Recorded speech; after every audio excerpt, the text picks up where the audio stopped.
Eclesiastes capítulo 7. As vantagens do sofrimento, da paciência e da moderação. Melhor é a boa fama do que o melhor unguento, e o dia da morte do que o dia do nascimento de alguém. Melhor é ir à casa onde há luto do que ir à casa onde há banquete, porque ali se vê o fim de todos os homens, e os vivos o aplicam ao seu coração. Melhor é a tristeza do que o riso, porque com a tristeza do rosto se faz melhor o coração. O coração dos sábios está na casa do luto, mas o coração dos tolos na casa da alegria. Melhor é ouvir a repreensão do sábio do que ouvir alguém a canção do tolo. Porque qual o crepitar dos espinhos debaixo de uma panela, tal é o riso do tolo, também isto é vaidade. Verdadeiramente a opressão faz endoidecer até o sábio, e a peita corrompe o coração.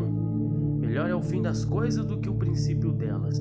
Melhor é o longânimo do que o altivo de coração. Não te apresses no teu espírito a irar-te, porque a ira abriga-se no seio dos tolos. Nunca digas, por que foram os dias passados melhores do que estes? Porque nunca com sabedoria isto perguntarias. Tão boa é a sabedoria como a herança, e dela tiram proveito os que veem o sol. Porque a sabedoria serve de sombra, como de sombra serve o dinheiro, mas a excelência da sabedoria é que ela dá vida ao possuidor. Atenta para a obra de Deus, porque quem poderá endireitar o que ele fez torto? No dia da prosperidade goza do bem, mas no dia da adversidade considera, porque também Deus fez este em oposição àquele, para que o homem nada enche que tenha de vir depois dele. Tudo isto vi nos dias da minha vaidade. Há um justo que perece na justiça, e há um ímpio que prolonga os seus dias na sua maldade. Não sejas demasiadamente justo, nem demasiadamente sábio. Por que te destruirias a ti mesmo? Não sejas demasiadamente ímpio, nem sejas louco, porque morrerias fora do teu tempo. Bom é que retenhas isto, e também disto não retires a tua mão, porque quem teme a Deus escapa de tudo isto.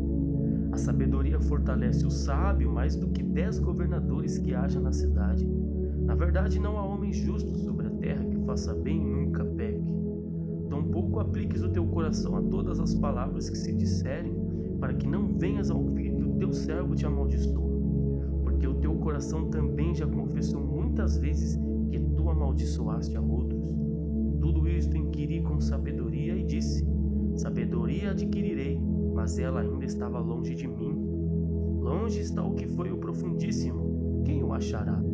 Eu tornei a voltar-me e determinei em meu coração saber e inquirir e buscar a sabedoria e a razão e conhecer a loucura da impiedade e a doidice dos desvarios. Eu achei uma coisa mais amarga do que a morte, a mulher cujo coração são redes e laços e cujas mãos são ataduras. Quem for bom diante de Deus escapará dela, mas o pecador virá a ser preso por ela. Vedes aqui, isto achei, diz o pregador, conferindo uma coisa com a outra para achar a causa que a minha alma ainda busca, mas não achei. Um homem entre 1000 achei eu, mas uma mulher entre todas estas não achei. Vede, isto tão somente achei, que Deus fez ao homem reto, mas os homens buscaram muitas invenções. Capítulo 8. A obediência devida ao rei.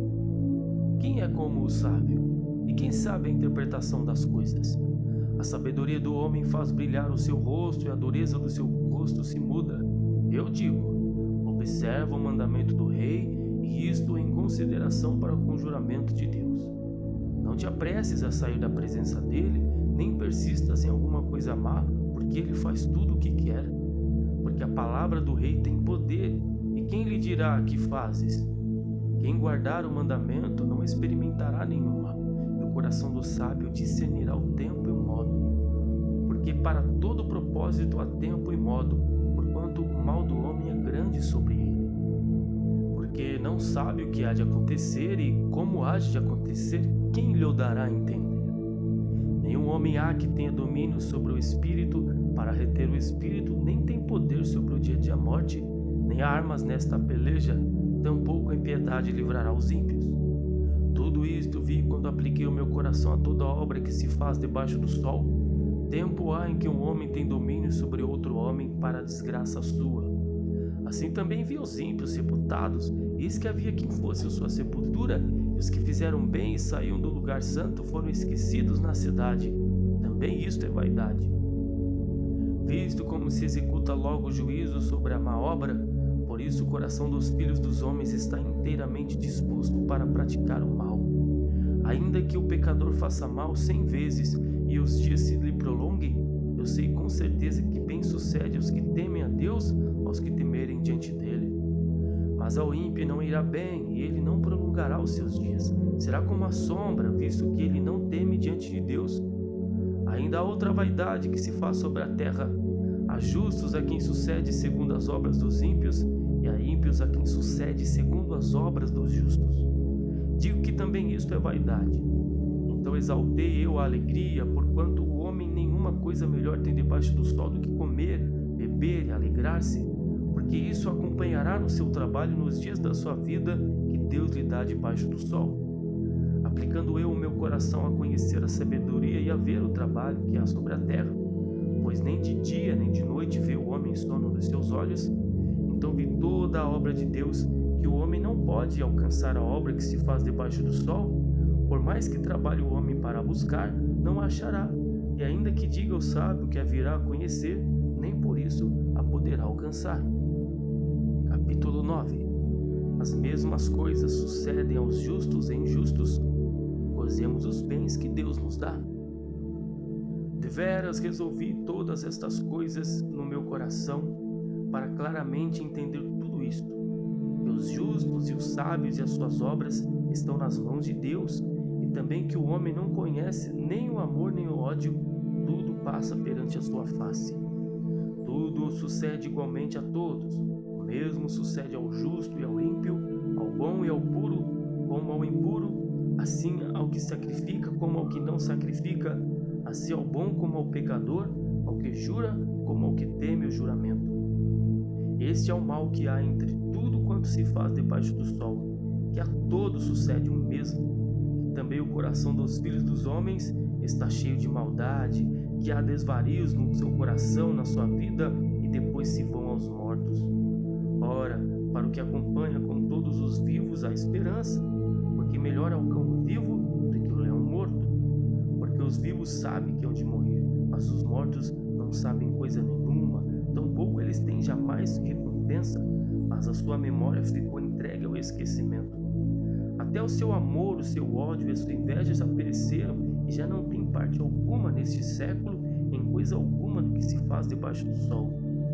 Vai, pois, come com alegria o teu pão e bebe com bom coração o teu vinho, pois já Deus se agrada das tuas obras. Em todo tempo sejas alvos teus vestidos e nunca falte o óleo sobre a tua cabeça.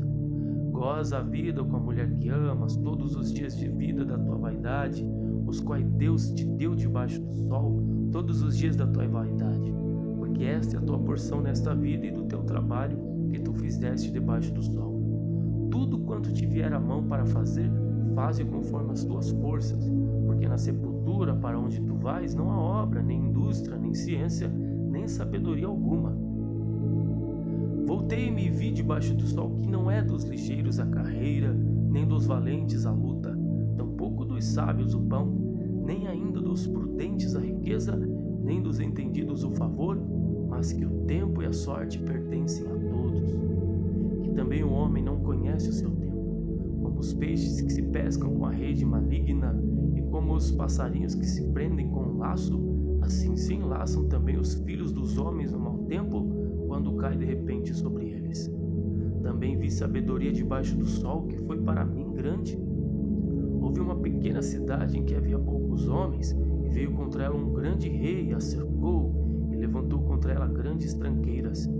E vivia nela um sábio pobre, que livrou aquela cidade pela sua sabedoria, e ninguém se lembrava daquele pobre homem.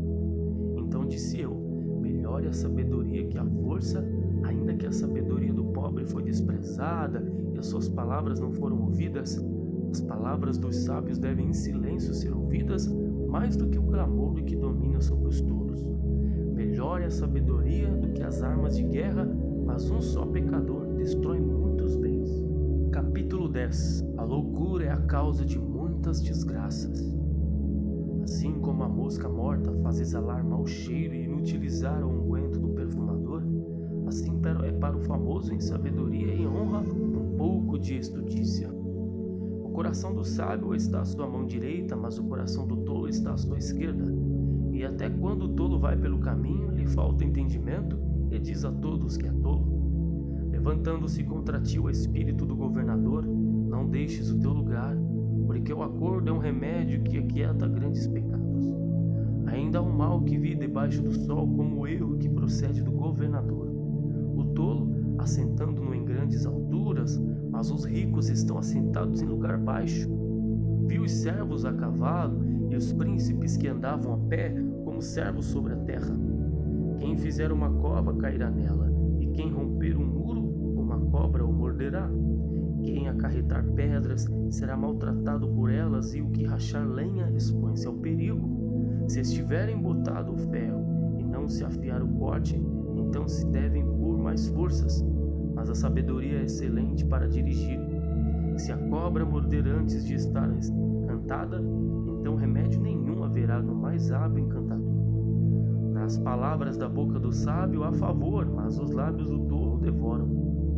O princípio das palavras da sua boca é estutícia, e o fim da sua boca um desvario péssimo. Bem que o tolo multiplique as palavras, não sabe o homem o que será. E quem lhe fará saber o que será depois dele? O trabalho dos tolos a cada um deles fadiga, pois não sabem como ir à cidade. Ai de ti, ó terra, cujo rei é criança e cujos príncipes comem de manhã.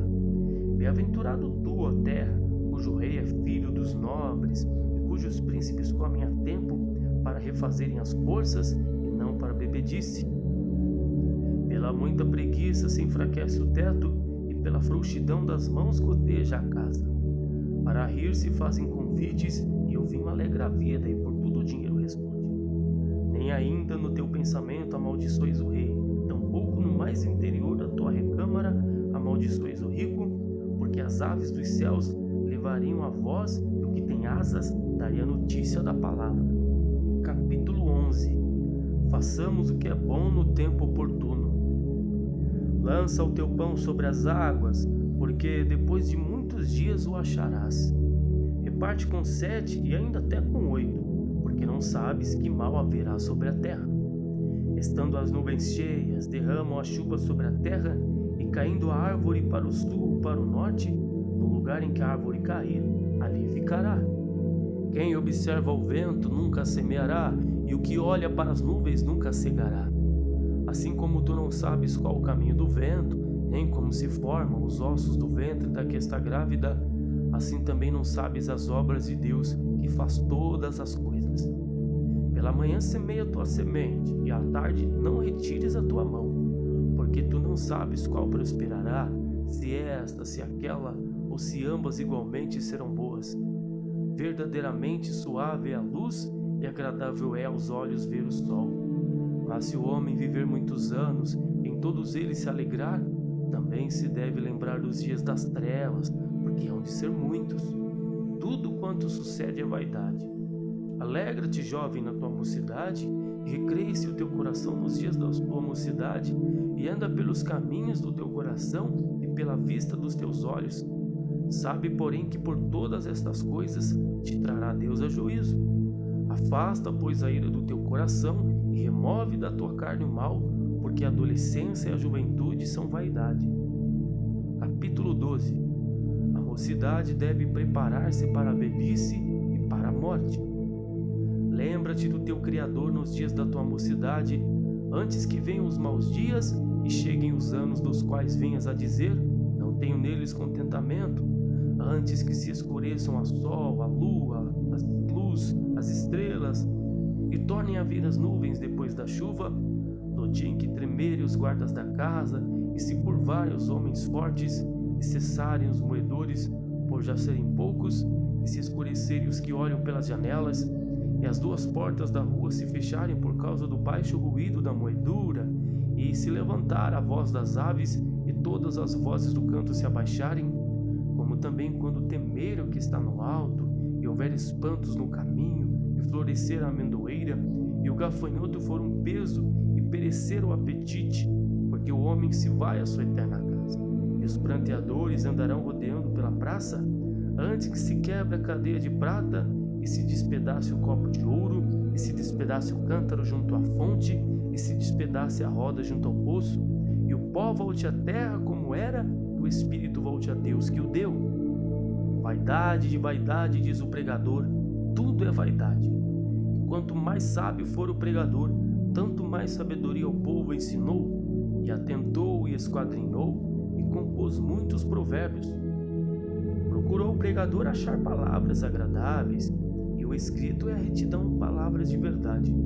As palavras dos sábios são como aguilhões, como pregos bem fixados pelos mestres das congregações, que nos foram dadas pelo único pastor. E demais disto, filho meu, atenta. Não há limite para fazer livros, e o muito estudar enfado é da carne. De tudo que se tem ouvido, o fim é: teme a Deus e guarda os seus mandamentos, porque este é o dever de todo homem. Porque Deus há de trazer a juízo toda a obra e até tudo que está encoberto, quer seja bom, quer seja mau.